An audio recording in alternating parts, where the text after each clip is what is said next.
வேலைக்கு சாப்பாடுக்கு கஷ்டப்பட்டுட்டு இருந்த பர்சன் இன்னைக்கு எப்படி ஊருக்கே சாப்பாடு போட்டாருன்றவங்களை பத்தி இந்த வீடியோ நான் பேச போறேன்.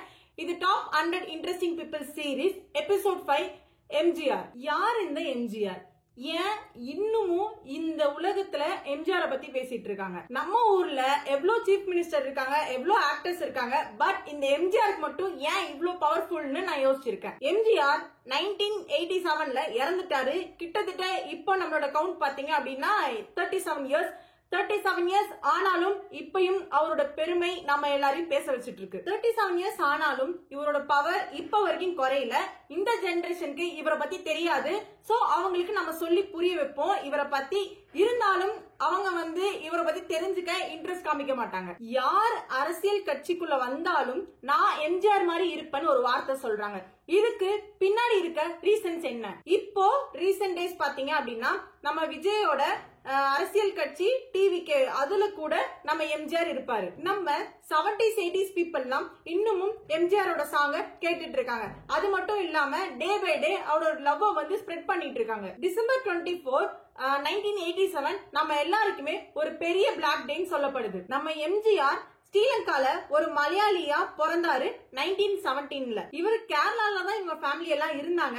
கொஞ்ச நாள்ல ஃபேமிலியோட சேர்ந்து ஸ்ரீலங்காக்கு போயிட்டாங்க. ஸ்ரீலங்கால தான் நம்ம எம்ஜிஆரும் பிறந்தாரு. எம்ஜிஆர் பிறந்து 2 இயர்ஸ்லயே எம்ஜிஆரோட அப்பா இறந்து போயிட்டாங்க. இறந்து போனதுக்கு அப்புறம் இவங்க ஸ்ரீலங்கால இருந்து கேரளால இருக்க பாலக்காடுக்கு திரும்ப வந்துடுறாங்க. அப்பா இறந்த அப்புறம் அவங்களோட ஃபேமிலியோட சிச்சுவேஷன் ரொம்ப ரொம்ப மோசமா ஆயிடுச்சு. ஒரே ஒரு வேலைக்கு சாப்பாட்டுக்கே வழி இல்லாம ஃபேமிலியா ரொம்ப கஷ்டப்பட்டு இருக்காங்க. அந்த சூழ்நிலையில தான் அவங்க அம்மாவை கூப்பிட்டுட்டு அவரு தமிழ்நாட்டுக்கு வந்திருக்காரு. எந்த மாதிரி வேலை கிடைச்சாலும் பரவாயில்ல, என்னோட ஒரு வேளை பசிய நான் அடக்கணும், எனக்கு பசிக்குது, ரொம்ப பசிக்குது, என்னால தாங்க முடியல, அதுக்காக நான் எந்த மாதிரி ஒரு வேலையா இருந்தாலும் பண்ணணும் அப்படின்னு சொல்லிதான் தமிழ்நாட்டுக்கு வந்தாரு. இவரு தமிழ்நாட்டுக்கு வந்ததுக்கு அப்புறம் இவர் நிறைய இடத்துல போய் வேலை தேடி இருக்காரு. பட் யாருமே இவருக்கு வேலை தரல. எம்ஜிஆர் கூட பிறந்தவங்க 4 பேர் சொல்றாங்க. இந்த 4 பேர்ல அவங்க அப்பா இறந்த கொஞ்ச நாள்லயே அவங்க சிஸ்டரும் இறந்துட்டாங்கன்னு சொல்றாங்க. மிச்சம் 3 பேர் அவங்க அம்மா சேர்ந்தா தமிழ்நாட்டுக்கு வந்திருக்காங்க. இவங்க தமிழ்நாட்டுக்கு வந்த அப்புறம் மதுரை ஒரிஜினல் பாய்ஸ் கம்பெனில ஜாயின் பண்ணி, அது ஒரு டிராமா செட் அப்படின்னு சொல்லப்படுது, அதுல ஜாயின் பண்றாங்க. அப்ப அந்த டிராமா செட்ல அவங்களுக்கு ஒரு பெரிய பொசிஷன்லாம் கிடைக்கல. எம்ஜிஆரும் அவங்க அண்ணனும் ஜாயின் பண்றாங்க. அவங்களுக்கு ஃபர்ஸ்ட் கிளீன் பண்ற வேலை, பெருக்கிற வேலை தான் கிடைச்சிருக்கு. இவங்க அம்மா அவங்க ஃபேமிலி ரிலேட்டிவ்ஸ் கிட்ட கேட்டிருக்காங்க, இந்த மாதிரி என்னால மேனேஜ் பண்ண முடியல, 3 பசங்க இருக்காங்க, எனக்குமே சாப்பாட்டுக்கு வழி இல்லை, இவங்க 3 பேருக்குமே கஷ்டப்பட்டுட்டு இருக்கோம் அப்படின்னு சொல்றப்போ அதெல்லாம் தெரியாது, நீ ஏதாவது பண்ணிக்கோ அப்படின்ற மாதிரி சொல்லி அனுப்பிச்சிடுறாங்க. இந்த டைம்ல பாத்தீங்க அப்படின்னா அவங்க ஃபேமிலிஸ் எல்லாமே அவங்களை கைவிட்டு போன சிச்சுவேஷன்ல இருக்காங்க. எனக்கு வேற எதுக்குமே காசு வேணாம், என்னோட ஒருவேளை வயிறு பசிக்கு, எங்க அம்மாக்கு ஒருவேளை சாப்பாடுக்காக எனக்கு காசு இருந்தா போதும்னு சொல்லிதான் இந்த டிராமா செட்ல ஜாயின் பண்ணாரு. சாப்பாடுக்கே கஷ்டப்பட்டுட்டு இருந்த எம்ஜிஆர் அவர் சாகுறப்போ சீஃப் மினிஸ்டர் ஆஃப் தமிழ்நாடு, இது கேக்குறப்பவே உடம்பெல்லாம் சிலுக்குது இல்ல. இவரு எலெக்ஷன்ல இருந்தப்போ ஒரு வாட்டி கூட தோக்கவே இல்லைன்னு சொல்லப்படுது. அவர் இருந்த கட்சிய வளர்த்ததுக்கும் காரணம் எம்ஜிஆர் தான். தானா ஒரு கட்சிய உருவாக்குனதும் எம்ஜிஆர் தான் சொல்லப்படுது. 37 இயர்ஸா எம்ஜிஆரை இப்ப வரைக்கும் எந்த அரசியல் கட்சியில இருந்தும் தூக்கவும் முடியாது, நம்ம கவர்மெண்டால மறக்கவும் முடியாதுன்னு சொல்லப்படுது. நிறைய ஹீரோஸ் இப்ப வரைக்கும் நம்ம எம்ஜிஆர் மாதிரி ஹிட் ஆகணும் அப்படின்னு நினைக்கிறாங்க. இவங்க கையில ஒரு 5 rupees கூட இல்லன்னு சொல்லப்படுது. அப்போ இவங்க ஹெல்ப் கேக்குறப்போ யாருன்னு கரெக்டா பேர் டாக்குமெண்ட்ல இல்ல. சோ ஒரு பர்சன் இவங்களுக்கு ஹெல்ப் பண்றாங்க. அவங்க மூலமா இவங்க கும்பகோணமும் போறாங்க. கும்பகோணத்துல போய் எம்ஜிஆர் அங்க ஒரு ஸ்கூல்ல ஜாயின் பண்றாரு. இவர் ஸ்கூல் படிச்சிட்டு இருக்கப்போ திரும்ப அவங்க ஃபேமிலி அகைன் ரொம்ப மோசமான சிச்சுவேஷனுக்கு போயிட்டு இருக்காங்க. அப்போ இந்த ஸ்கூல்ல டிராப் அவுட் பண்ணிட்டு ஜாயின் பண்ண கம்பெனி தான் அந்த டிராமா கம்பெனி. இந்த டிராமால ஒரு நாள் இவருக்கு ஒரு ரோல் ஆக்ட் பண்ண சொல்றாங்க. என்ன ரோல் பாத்தீங்க அப்படின்னா ஃபீமேல் லீட் ரோல்னு சொல்றாங்க. இத அவர் பரவாயில்ல, பசிக்காக நம்ம எந்த ரோலா இருந்தாலும் பண்ணுவோம் அப்படின்னு சொல்றதுக்காக அதையும் பண்றாரு. பசிக்காக என்ன வேணாலும் பண்ணலாம் அப்படின்ற ஒரு சிச்சுவேஷன்ல அவர் ஃபர்ஸ்ட் ஜாயின் பண்ணது டிராமா. இந்த டிராமாலயும் அவருக்கு பெரிய அவர் நினைச்ச மாதிரி ஒரு இது கிடைக்கல. சோ என்ன பண்றாரு, நெக்ஸ்ட் நம்ம என்ன பண்ணலாம், நெக்ஸ்ட் ஸ்டெப் என்னன்னு கண்டுபிடிச்சு ஜாயின் பண்றதா நம்மளோட சினிமா. சினிமால ஜாயின் பண்ண அப்புறம் கூட இவர் ஆக்ட் பண்றது எந்த மூவியுமே வெளியே ரிலீஸ் ஆக மாட்டேது. அதுலயுமே அடி மேல சரியான அடி, நிறைய ஃபெயிலியர்ஸ் ஃபேஸ் பண்ணிட்டு இருக்காரு. அதுல நடிக்கிறது எல்லாமே ஒரு சைடு ரோலா தான் ஆக்ட் பண்ணிட்டு இருக்காரு. இப்போ டிராமாலையும் ஒர்க் ஆக மாட்டேங்குது, சினிமாலையும் ஒர்க் ஆக மாட்டேங்குது. நம்ம நம்மளோட பசியை போக்கணும், நம்ம அம்மாவோட பசியை போக்கணும்னு சொல்லி அப்ப என்ன பண்றாரு, சரி நம்ம போய் ஃபைனலா நம்ம போய் இந்தியன் ஆர்மில வந்து ஜாயின் பண்ணிடலாம் அப்படின்னு சொல்லி பிளான் பண்றாரு. இவரு ஆர்மிக்கு போயிடலாம்னு யோசிச்சுட்டு இருந்த அப்போதான் ஃபர்ஸ்ட் இவருக்கு மூவி ஆப்பர்ச்சுனிட்டி ஒன்னு கிடைக்குது. இந்த மூவி ஆப்பர்ச்சுனிட்டி கேட்டு அவர் ரொம்ப சந்தோஷமா ஆயிட்டாரு. இதுதான் வந்து எம்ஜிஆர் ஃபர்ஸ்ட் ரொம்ப சந்தோஷமா இருந்த நாள். இந்த மூவில இவர் கூட ஒரு ஃப்ரெண்ட் இருந்தாங்க. இந்த ஃப்ரெண்டு தான் யாருன்னு பாத்தீங்க அப்படின்னா நம்மளோட எக்ஸ் சீஃப் மினிஸ்டர் கலைஞர் கருணாநிதி. இதை கேட்கிறப்போ உங்களுக்கு ஷாக்கிங்கா இருக்குல்ல. ஸ்டார்டிங்ல இருந்தே எம்ஜிஆரும் கருணாநிதியும் ரொம்ப க்ளோஸ் ஃப்ரெண்ட்ஸ் சொல்றாங்க. அது மட்டும் இல்லாம இதுக்கப்புறம் எம்ஜிஆர் பண்ண எல்லா மூவியுமே சரியான ஹிட் அப்படின்னு சொல்லப்படுது. எம்ஜிஆர் சின்ன வயசுல இருந்து இப்போ நம்மளோட ரூபா நோட்ல இருக்க காந்தியோட ஃபாலோவரா இருந்தாரு. அப்புறம் இந்தியன் நேஷனல் காங்கிரஸ்லயும் சேர்ந்து இருக்காரு. அப்போ ஒரு நாள் நம்மளோட அண்ணா வந்து ஸ்டார்ட் பண்ண அரசியல் கட்சி தான் டிஎம்கே கட்சி. எம்ஜிஆர் டிஎம்கேல சேர்ந்த அப்புறம் எம்ஜிஆர் வளர்றப்போ டிஎம்கேவும் வளருது, டிஎம்கே வளர்றப்போ எம்ஜிஆரும் வளர்றாரு. இவங்க ரெண்டு பேரும் ஈக்குவலா வந்து growth பேஸ்ல இருந்திருக்காங்க. எப்படின்னு பாத்தீங்க அப்படின்னா எம்ஜிஆர் வளர்றதுக்கு டிஎம்கே சப்போர்ட் பண்ணிருக்கு, டிஎம்கே வளர்றதுக்கு எம்ஜிஆர் சப்போர்ட் பண்ணிருக்காரு. ஏன்னா எம்ஜிஆர் ஃபேன்ஸும் இதுல இருக்காங்க. அந்த டைம்ல எம்ஜிஆர் வச்சு படம் பண்ணலாம்னு சொல்றாங்க. எம்ஜிஆரோட படமும் செம்மையா ஹிட் ஆகுது அந்த டைம்லயும். இப்போ இந்த சினிமா ஃபீல்ட்ல இவ்வளவு நாள் இருந்தத அவர் கத்துக்கிட்டதை வச்சு அவரு ஒரு தனியா தானா ஒரு மூவியை உருவாக்குறாரு, தானா டைரக்ட் பண்றாரு அவரோட மூவியை. அப்போ இதுல எடுக்கிற எல்லா மூவியுமே இன்னும் செம்மையான ஹிட் ஆயிடுச்சுன்னு சொல்றாங்க. அப்போ எம்ஜிஆர்னு ஒரு பிராண்டும் ஆகி ஃபேமஸ் ஆகிட்டாரு. இவருக்கு சாகுற வரைக்குமே ஸ்மோக்கிங் ட்ரிங்க்ஸ் எந்த பழக்கமே இல்ல. நம்ம ஊர்ல ஏழை மக்கள் ஹெல்ப்னு கேட்ட உடனே ஃபர்ஸ்ட் ஓடி போய் பண்ணுவாராமா. அது மட்டும் இல்லாம இவருக்கு யாருமே ஹெல்ப் பண்ணல, இவர் கஷ்டப்பட்டு இருந்தப்போலாம் அதை நினைச்சிருந்தா அவர் பண்ணிருக்க தேவையில்லதான். பட் அவர் அப்படி யோசிக்காம நம்ம பண்ணுவோம் அப்படின்னு சொல்லி ஓடி ஓடி போய் எல்லாருக்குமே ஹெல்ப் பண்ணுவாராமா. இப்போ நீங்க யோசிக்கலாம், எம்ஜிஆரோட இது உண்மையான கேரக்டரா இல்ல சும்மா மக்களுக்கு வந்து நம்ம இதெல்லாம் பண்றோம் அப்படின்னு ஸ்ப்ரெட் பண்ணணும் அப்படின்னு பண்றாரா நீங்க யோசிக்கலாம். பட் எம்ஜிஆர் மூவில வந்து எப்படி ஆக்ட் பண்ணிட்டு இருப்பாரோ ரியல் லைஃப்லயும் அப்படிதான் இருப்பாராம். ஆன்லைன்லயும் ஆஃப்லைன்லயும் எம்ஜிஆரோட கேரக்டர் ஒரே மாதிரி தான் இருக்கும்னு சொல்றாங்க. ஒருத்தவங்க பொய்யா எல்லா விஷயத்தையும் பண்ணிட்டு இருக்காங்க அப்படின்னா நம்மள ஈஸியா வந்து ஜட்ஜ் பண்ண முடியும். சோ ரொம்ப நாள் வந்து எல்லாரையும் நடிக்க முடியாது, அது கூடி சீக்கிரத்துல கண்டுபிடிச்சிட முடியும்.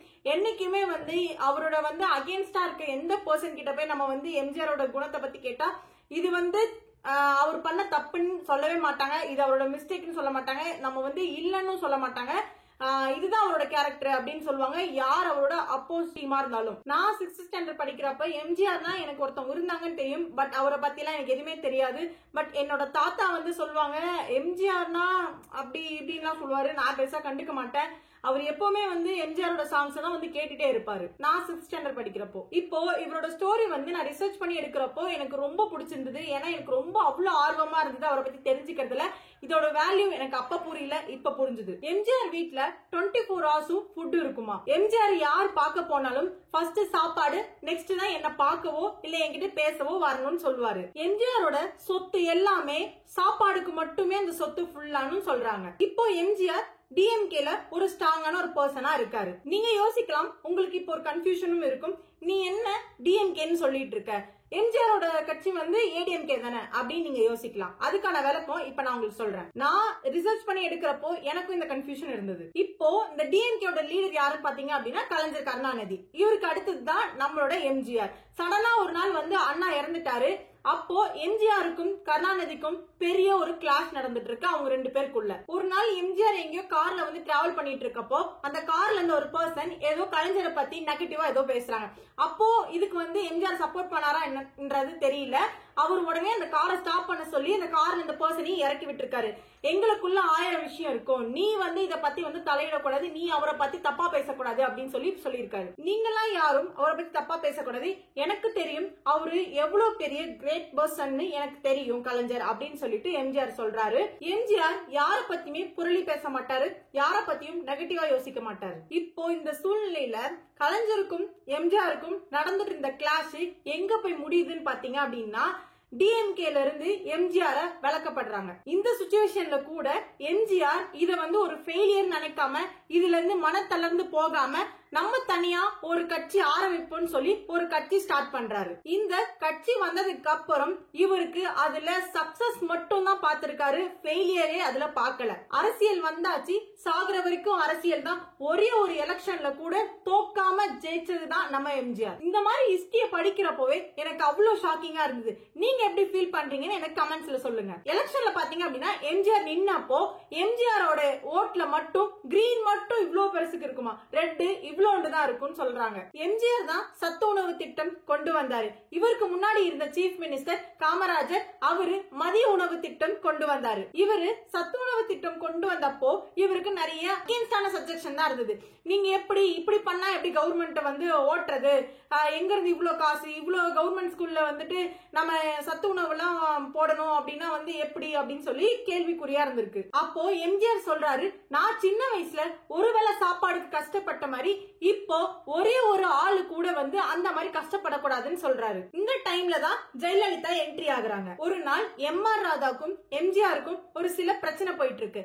அப்போ எம்.ஆர். ராதா வந்து எம்ஜிஆரை சுட்டுட்டாங்க. இவர் சொல்ற ஒரு சில புல்லட் வந்து அவரோட கழுத்துல பட்டுச்சு, எம்ஜிஆரோட கழுத்துல. எம்ஜிஆர் சாகுற வரைக்கும் அந்த புல்லட் கழுத்துல தான் இருந்தது. புல்லட் பட்டப்போ அவரு சாகல, கம்பேக் கொடுத்தாரு. கம்பேக் கொடுத்த அப்புறம் படத்திலையும் நடிச்சாரு, எலெக்ஷன்லயும் நின்னாரு. இந்த புல்லட்டோட காம்ப்ளிகேஷன்ஸ் என்னன்னு பாத்தீங்க அப்படின்னா அவருக்கு ஒரு சைடு காது கேட்காம போயிடுச்சு, ரெண்டாவது அவரோட வாய்ஸ் வந்து சேஞ்ச் ஆயிடுச்சு அப்படின்னு சொல்றாங்க. எவ்வளவு நடந்தாலும் அகைன் சீஃப் மினிஸ்டர் ஆனாரு, சீஃப் மினிஸ்டரா இறந்து போனாரு. நம்மளோட இந்தியாவோட ஹிஸ்டரியிலே பாத்தீங்க அப்படின்னா இவர் மட்டும் தான் ஆக்டரா இருந்து ஒரு சீஃப் மினிஸ்டரா ஆகியிருக்காரு இது வரைக்கும். அந்த காலத்திலேயே எம்ஜிஆர் வந்து வாக்கிங் எல்லாம் போவாராம். அவரு வாக்கிங் போறப்போ அந்த ஸ்ட்ரீட்ல ஒரு சில பேரை பார்த்து எப்படி இருக்கீங்க, சாப்பிட்டீங்களான்னு கேட்பாராம். அதுல யாராச்சும் சாப்பிடல சொன்னாங்க அப்படின்னா வீட்டுல போய் சாப்பிட சொல்வாராம், வீட்டுல போய் சாப்பிட வைப்பாராம். எம்ஜிஆருக்கு ஒரு கம்பல்சரி ஃபார்மேட் ரூல் இருக்காம். என்னன்னு பாத்தீங்க அப்படின்னா என் வீட்டுக்கு வரவங்க எல்லாருமே ஃபர்ஸ்ட் சாப்பிடணும், நெக்ஸ்ட் தான் என்ன பார்க்கணும், என்கிட்ட பேச வரணும்னு சொல்வாராம். எம்ஜிஆர் இதெல்லாம் பண்றது